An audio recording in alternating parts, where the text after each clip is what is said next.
Okay friends, it's time to get started on replacing our fuel cap. Obviously first we're going to locate it. Go ahead and pop open the hatch and then we can access it.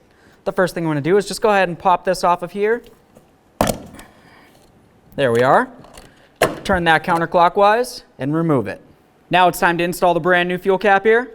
Let's go ahead and take it, slide it right on, listen for a click, make sure it's latched. After that, just make sure you put on your safety strap here. Make sure it's secure, close it up, take it for a road test.